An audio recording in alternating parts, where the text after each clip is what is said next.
Bom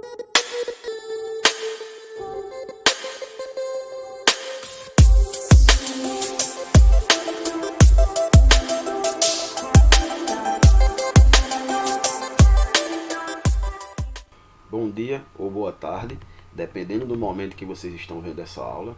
Sejam bem-vindos à nossa próxima aula, né? E o conteúdo será sobre fisiologia vegetal. Uma breve introdução. A fisiologia vegetal é a parte da biologia que estuda o funcionamento do organismo das plantas, que inclui a nutrição vegetal, o crescimento, a ação dos hormônios vegetais, também chamados de fito-hormônios, e a floração. As plantas, para sua nutrição, elas precisam de alguns nutrientes, sendo que alguns são grandes, como os macronutrientes, ou em pequenas quantidades, como os micronutrientes. Nos macro se destacam principalmente o carbono, hidrogênio, oxigênio, nitrogênio e o fósforo. Por quê? Porque esses elementos químicos, esses nutrientes, eles participam das moléculas orgânicas. Resumindo, todas as proteínas, todos os carboidratos, eles vão ter esses elementos químicos, essas substâncias na sua constituição, né? Fora esses 5, o cálcio é importantíssimo porque ele participa da membrana média, né, das células vegetais. O potássio também vai ser importantíssimo, né, porque ele regula a pressão osmótica, ele vai regular a quantidade de água que entra dentro das células, então ele vai ser o fator que vai fazer de regulação, vai servir de regulação para que a água possa entrar ou sair da célula, né? Só consertando uma coisinha lá em cima, o P é o fósforo, ok? E o magnésio é componente da clorofila. Sem magnésio não existe clorofila. Sem clorofila, a planta não tem a capacidade de absorver a luz solar, portanto não seria capaz de fazer a fotossíntese. Lembre-se que a fotossíntese é o fenômeno pelo qual as plantas produzem seu próprio alimento, que no caso é a glicose e o carboidrato, que é o alimento dela, certo? Já os micronutrientes, eles são substâncias que ela precisa, mas em pequenas quantidades, né? E aí temos o sódio, o cloro, o cobre, o zinco, o ferro, né? E algumas enzimas que vão atuar como cofatores. O que seria isso? Enzimas que vão ajudar para que certas reações químicas possam acontecer dentro das células vegetais. Tranquilo? Vamos lá. Quando essa nutrição, vamos assim dizer, ela não é bem feita, né, o que é que se pode fazer? A gente pode fazer uma adição de adubos, né, para corrigir problemas, por exemplo, que tenham no solo por ali daquela região, né? Esses adubos podem ser orgânicos ou eles podem ser químicos, né? Qual a diferença disso aí? Todo adubo orgânico vem de seres vivos, quer dizer, são substâncias que provêm de outros seres vivos, restos de vegetais, de animais e de próprios alimentos, né? E isso, sendo orgânico, essa adubação ela tende a ser, vamos assim dizer, mais natural, né? E ela vai evitar alguns problemas, por exemplo, quando se coloca adubos químicos em excesso, que pode chegar a matar, né, as próprias plantas por excesso de adubos e até contaminar lençóis freáticos, rios e lagos, causando a morte de uma série de outros seres vivos que vivam naquele ecossistema. Então, os adubos químicos eles conseguem claramente repor, né, a deficiência dos solos, mas eles têm que ser colocados em quantientes ideais, né? Nunca se colocar em excesso para causar problemas naquele ecossistema. Ok? Vamos lá. Absorção de água e sais pelas raízes. Então vejam só. Nós falamos muito sobre o xilema e floema, né, nos últimos 2 conteúdos, e agora nós vamos ver como é feito esse transporte, né? Só recapitulando rapidinho. O xilema ele é responsável por levar a água e os sais minerais, né, da raiz a todo o corpo da planta. E o floema é responsável por trazer a seiva elaborada, produzida pela fotossíntese, lá nas células, principalmente das folhas das plantas. Então ele parte das folhas até embaixo na planta. Então é de baixo para cima, outro de cima para baixo, né? E aí vamos primeiro estudar o transporte dentro do xilema, que é da água e sais minerais. Primeiro, essa água ela vai ser absorvida claramente, vocês sabem muito bem, pela raiz. A função da raiz, as 2 funções principais da raiz é fixar, né, bem a planta no solo e fazer a absorção dessa água e sais minerais. Essa absorção, como nós vimos no último conteúdo, ela é feita principalmente pela zona pilífera, pelos pelos absorventes que tem em toda a raiz. Então eles vão ser responsáveis por absorver essa água que está no solo e jogar em direção à endoderme, né, que é um tecido epitelial, mas mais na parte de dentro da raiz, né? Então é nessa endoderme que vai acontecer a seleção, vamos assim dizer, dos sais minerais que vão entrar, que podem entrar dentro do xilema. Lembre-se que o transporte de água, né, ele é feito por osmose, e o transporte de sais minerais, ele é feito por difusão. Então a gente aprende isso lá no primeiro ano, quando estuda transporte de substâncias pela membrana. Transporte de água por osmose, de uma célula para outra, e o transporte de sais minerais por difusão. Mas vamos lá. Como nós podemos explicar que essa água, ela simplesmente entre na raiz pelos pelos absorventes, pela zona pilífera, e ela suba por todo o caule até chegar nas folhas mais altas, ou na parte mais alta da planta, né? Existem algumas teorias que tentam explicar isso, né? Onde as três principais são a pressão positiva da raiz, a capilaridade e a teoria de tensão e coesão. Vamos conversar um pouco sobre de uma a uma, ok? Lembre bem que o sentido de condução da seiva bruta, e a seiva bruta é a água e os sais minerais, ela é raiz para as folhas, então ela vai de baixo para cima, né? Então vamos lá. A primeira teoria é a pressão positiva da raiz. Aí ele diz aí, transporte ativo, né, de sais minerais por dentro do xilema. A água penetra no solo para o xilema por osmose. Então, como eu tinha dito para vocês, a água ela vai passar de célula para célula por osmose, e os sais minerais vão ser feitos por difusão, transporte ativo, vai gastar energia. Porém, o que é que acontece? Ele bota ali problema, nem todas as plantas possuem essa característica. Essa pressão positiva da raiz, isso explicaria em plantas pequenas, né? Tanto ela como a capilaridade. Isso explicaria em plantas pequenas. Mas e as sequoias gigantes que tem 50 metros de altura? Não tem como essa pressão positiva empurrar essa água, esses sais minerais, dali do solo até a parte mais de cima. A capilaridade, ele fala, moléculas de água são capazes de subir espontaneamente em um tubo de pequeno calibre. Ocorre a adesão, quer dizer, as moléculas se grudam por ligações de pontos de hidrogênio, como vocês aprendem em química, e essa ligação faz com que essa força, né, das moléculas aderidas faça com que ela gravitalmente suba, né, vá até uma altura mais elevada, porém contribui. Mas também não se explica. Por que não se explica? Porque essa capilaridade explicaria o subir, né, dessa água por mais ou menos meio metro de altura. Novamente a gente vem na tecla anterior. Como explicar que essa água suba, por exemplo, dentro do caule das sequoias gigantes, que tem mais de 50 metros de altitude. Então, essas duas, elas contribuem para que a gente explique como essa água sai das raízes até as folhas, mas ela não explica, ok? E a terceira teoria, que é a mais aceita hoje, né, até esse exato momento, pode ser que amanhã não, mas até esse exato momento, é a teoria de tensão e coesão, que foi Dickson que fez. Como é que ele explica? Vejam só. Toda ela se baseia em pressão, né? Existe uma pressão, segundo Dickson, dentro do xilema. E como é que acontece essa pressão? Essa pressão acontece por causa da transpiração foliar. Então, as folhas, elas transpiram, quer dizer, elas eliminam, né, a água para o ar atmosférico. Isso mesmo vocês estão vendo. Elas produzem suor, como vocês queiram pensar, né?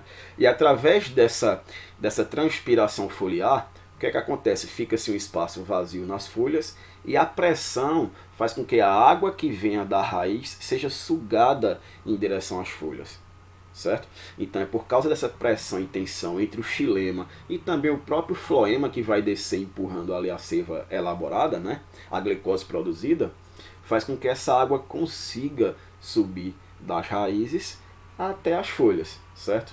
Aí ele coloca aqui, ocorre a transpiração foliar, a pressão dentro do xilema das folhas diminui, ocorrendo o fluxo sentido da água no caule para as folhas, né? Acontece um espaço também ali no caule para a raiz, a pressão diminui e favorece com que a água saia da raiz para o caule. E assim uma pressão vai empurrando a água para o outro, vamos dizer assim, recipiente ou parte da planta, certo? Então, a melhor teoria que se explica é a de Dickson, lembrando que isso é uma teoria, né? É uma teoria que tenta explicar como acontece um fato, porém ela não é 100%, vamos assim dizer, comprovada, né? Mas ela explica bem mais do que as outras duas teorias. A nutrição orgânica das plantas, né? Vamos lá. Todos vocês sabem que a planta ela produz, as plantas elas produzem seu próprio alimento através da fotossíntese, né? Então a fotossíntese é um fenômeno pelo qual a planta, né, ela produz o seu alimento, né? Ela tem a capacidade de produzir o seu próprio alimento. E por isso a gente chama ela de autótrofa, elas de autótrofas, né? E vamos lá. Como é a equação da fotossíntese? Estou logo aqui em cima. CO2 mais H2O mais luz vai produzir C6H12O6 e O2, traduzindo, né? A planta ela precisa de gás carbônico, água e luz do sol, né? Gás carbônico, água e luz do sol.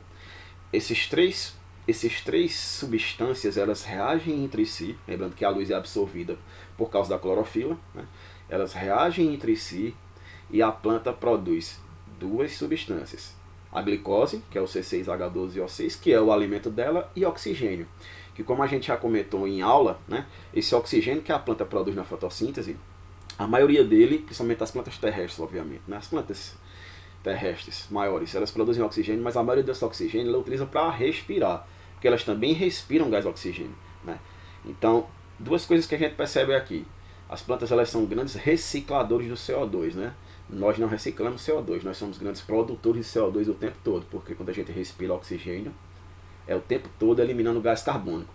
As plantas respiram oxigênio, né? Elas precisam de oxigênio para fazer sua respiração celular, mas elas são grandes recicladores do mundo. Então, traduzindo, quanto mais plantas existirem no mundo, menor será a quantidade de CO2 na atmosfera. Então, vai diminuir também, consequentemente, a poluição. Ok? E aí, o que é que acontece? As plantas, né, esse oxigênio que é produzido, a maioria desse oxigênio ela utiliza para respirar, né? E o resto ela elimina no meio ambiente. Mas a maioria ela vai utilizar para sua respiração, né? Vamos lá, vamos explicar os fenômenos que acontecem para que a fotossíntese aconteça, ok? Então vamos lá, primeiro ela precisa de CO2. Para ela precisar de CO2, ela vai ter que fazer as trocas de gases, quer dizer, ela vai ter que deixar que esse CO2 possa entrar dentro da célula. Como é que isso acontece dentro das suas células? Para que o CO2 entre, ela tem que eliminar um pouco de O2, certo? Existem células nas folhas que são chamadas de estômatos, que é essa que vocês estão vendo aqui embaixo. Isso aqui é um estômato. Ele é formado por células subsidiárias, certo? E é formado por células guardas. Então nós temos dois tipos de células aqui. Sendo que as células guardas, né, são elas que são fotossintetizantes. Aqui está até verdinho para vocês indicarem que existe clorofila aqui, ok? Então a fotossíntese acontece dentro dessas células, certo?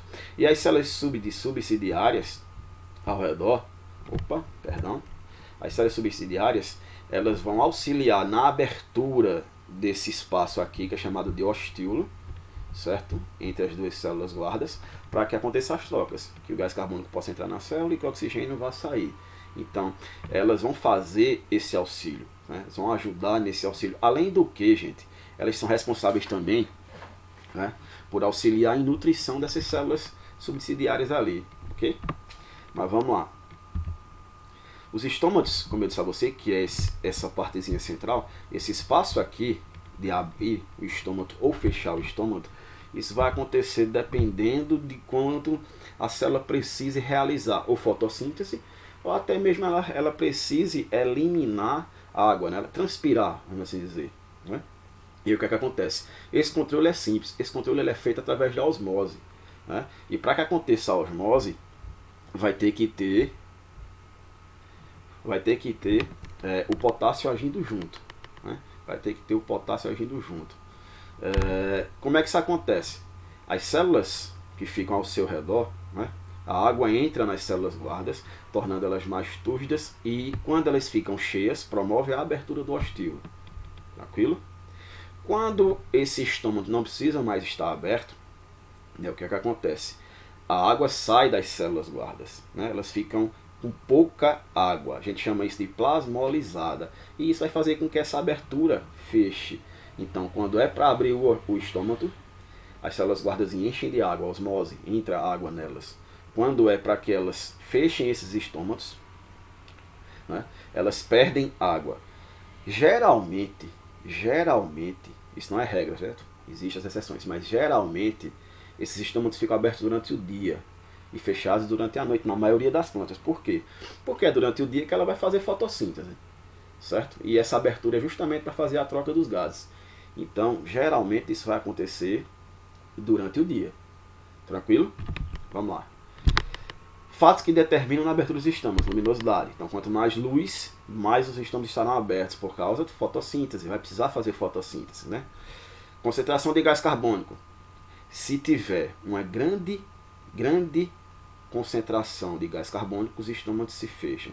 Se tiver uma baixa concentração de gás carbônico, né, dentro da planta, os estômagos se abrem. Então, se ela precisar de gás carbônico, estômagos abertos. Se ela tiver com muito gás carbônico dentro já, estômagos fechados. E disponibilidade de água. Por que disponibilidade de água? Porque, como eu disse, esses estômagos também servem para que ela possa transpirar. Se a planta tem muita água no solo, né, o solo dela está rico em água, os estômagos se abrem para que ela possa eliminar essa água em excesso, né, e também fazer com que a água do solo suba, né, pelo xilema para trazer mais minerais para a sua própria planta. Se existe uma pequena quantidade de água no solo, os estômagos ficam fechados para que ela não transpire tanto, para que ela não perca água. Ok? Condução da seiva elaborada. Né? A seiva elaborada vai ser por dentro do floema. A seiva elaborada nada mais é do que o produto da fotossíntese. Ela vai ser rica, né, em glicose, que é o alimento da planta, das plantas. Ok? Como é que esse transporte ele vai acontecer? Essa produção vai acontecer basicamente na maioria das plantas nas folhas, né? Eles vão ser transportados pelos pequenos vasos, ramificações do floema presentes nessas folhas, para que chegue até o caule, e do caule ele possa descer por todo o floema e ser distribuído, né, para todas as células da planta. Tranquilo? Então parte das folhas para as raízes, ok? Como isso é produzido dentro das folhas, essa seiva é produzida nas folhas, na fotossíntese é feita lá, né? A gente vai ter nas folhas, obviamente, uma maior concentração de glicose, matéria orgânica, e na raiz uma menor concentração de substância orgânica, né? Porque o local de produção é na folha, então isso aí basicamente é fácil de compreender. E aí como é que acontece? Né? A água que vem subindo pelo xilema, ela vai auxiliar no transporte e na descida do floema, certo? Por que isso? Porque a gente tem o xilema, e logo depois, para que essa água que está subindo pelo xilema passe para todas as células, essa água tem que passar das células do xilema para as células do floema, porque o xilema ele fica na parte mais central do caule, e o floema vem logo depois. Então a água vai ter que passar por dentro do floema para que chegue a todas as células. E ao passar por dentro do floema, ela vai auxiliar, obviamente, na distribuição da glicose, da sacarose. Então ela vai auxiliar na descida dessa seiva elaborada que foi produzida nas folhas. Certo? Então é importantíssimo também, obviamente, o trabalho do fluxo de água ali para ajudar nesse transporte. Certo? Lembrem-se que o movimento de água dentro das células ele vai ser sempre por osmose. E é sempre onde tem uma menor quantidade de sais para um local que tem maior quantidade de sais minerais. Ok? Vamos lá. Ele fala aí, ó. Então, o que faz com que a água se movimente no interior do floema é a diferença, pressão osmótica que existe entre o órgão da fonte, folhas e o dreno das raízes, que é isso que a gente tinha visto lá no slide anterior, quando falou do xilema, certo? E floema, certo? Então, um vai auxiliar o movimento do outro. E essa pressão que acontece dentro dos vasos faz com que esses líquidos, tanto a seiva bruta, águas sais minerais, como a seiva elaborada, glicose, sejam transportados. Agora nós vamos falar um pouco sobre os hormônios vegetais, certo? Eu vou tentar ser breve para que a água não fique a aula não fique tão extensa, perdão, e a gente consiga falar sobre todos, certo? Vamos lá. São chamados também de fito-hormônios. Os principais são a auxina, citocinina, etileno, giberelina e o ácido abscísico, ok? A auxina, gente, que também muitas vezes você pega uma questão que não vê esse nome, vê esse segundo nome aqui, ó, ácido idolacético, ou AIA, descoberta por Darwin, né, em 1871, e o local onde elas são produzidas, esse hormônio é produzido, são nas gemas apicais. Se vocês lembrarem bem do nosso conteúdo, as gemas apicais são os locais de crescimento celular. Então a função da auxina ela vai estar relacionada com o crescimento das células, com o crescimento das partes do corpo da planta. E que partes são essas, professor? Se vocês lembrarem bem, na raiz a gente tem uma gema apical, nos caules a gente tem gema apical e nas ramificações nós temos gemas apicais. Então essa auxina vai estar sendo produzida nesses locais. Alongamento celular, né, para que as células cresçam e as estruturas se alonguem. Tropismos, o que é isso? Movimento dos vegetais vai estar auxiliado com a auxina. Né? A enraizamento das estacas. Né? Então, cada vez as suas raízes vão enraizando, vão crescendo e vai deixando ela mais resistente. Dominância apical, então vai estar sempre presente nas gemas apicais. Né? E o desenvolvimento do caule da raiz. Então, a auxina é o hormônio do crescimento das plantas. Certo? Existem algumas plantas que as pessoas controlam o crescimento dela cortando as gemas, podando as gemas apicais. Se você podar as gemas apicais, você consegue controlar o tamanho de uma planta. Né? E aí é por isso que se conseguem fazer, por exemplo, aquelas plantas chamadas de bonsai, que são plantas, se eu não me engano, japonesas. Então, através dessas podas que eles fazem lá, eles conseguem controlar o tamanho que aquela plantinha vai ficar. Aqui é a parte que fala sobre o tropismo, né? E o que seria isso? O movimento do caule, das raízes das plantas, eles vão ser auxiliados pela auxina e a luz. A luz influencia no movimento de auxina dentro da planta, certo? Aqui vocês estão vendo aqui, ó, que quando recebe luz desse lado aqui, o que é que acontece? Esses pontinhos vermelhos são a auxina. A substância, o hormônio, ele tende a puxar para o outro lado, ó. Certo? Por que puxar para o outro lado? Fazendo com que esse caule cresça em direção à luz. Você vai dizer, qual o sentido disso, professor? Quanto mais luz a planta receber, mais ela terá a capacidade de fazer fotossíntese, de produzir o seu próprio alimento. Então, esse movimento da auxina em fazer que ela cresça buscando sempre a luz, é muito importante para a planta, para a sua sobrevivência. Certo? Se vocês um dia tiverem a oportunidade de entrar numa floresta fechada, vocês vão ver que os caules de plantas, muitos são tortos. Por quê? Por causa justamente disso. A planta procurando a maior intensidade de luz que tenha naquele ambiente ali para que ela realize fotossíntese com tranquilidade. Certo? Aqui existem outros movimentos vegetais, mas que não têm participação da auxina, que são as plantas carnívoras, né? Elas têm esse órgão sensitivo que prende ali insetos e depois elimina substâncias ácidas capazes de destruir o inseto, e ela consegue absorver substâncias nutritivas daqueles insetos.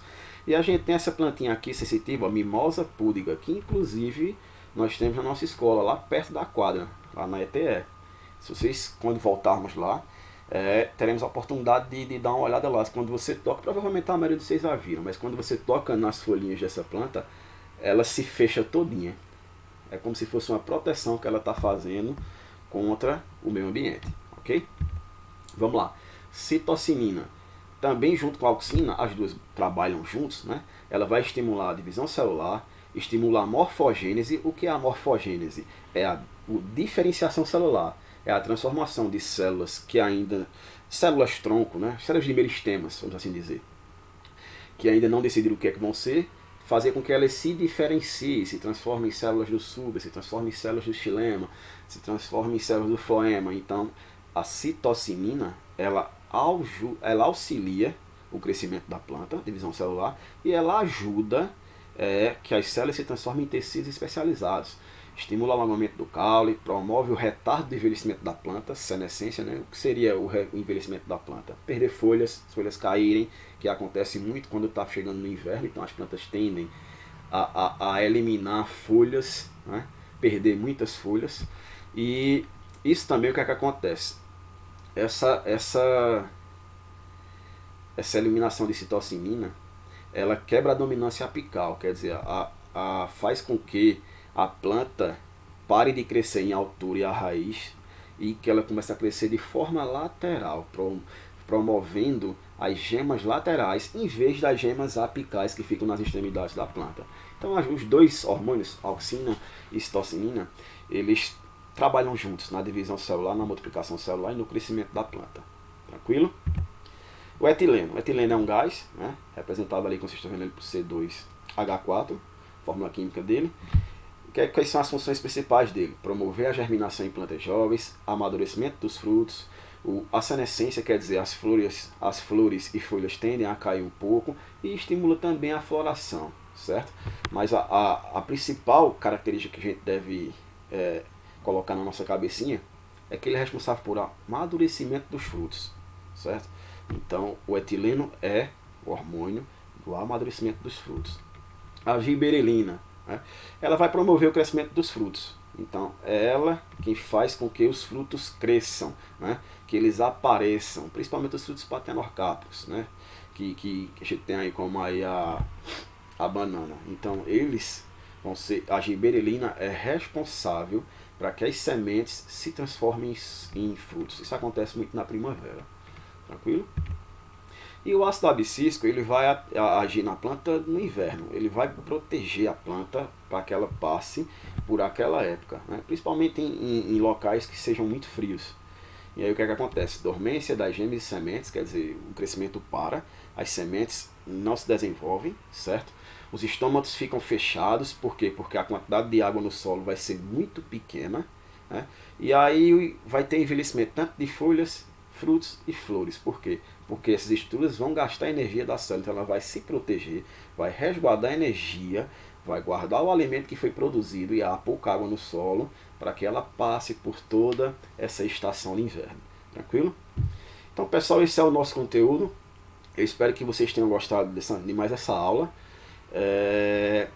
Curtam a aula, curtam aqui o canal, compartilhem se puder com seus colegas, né?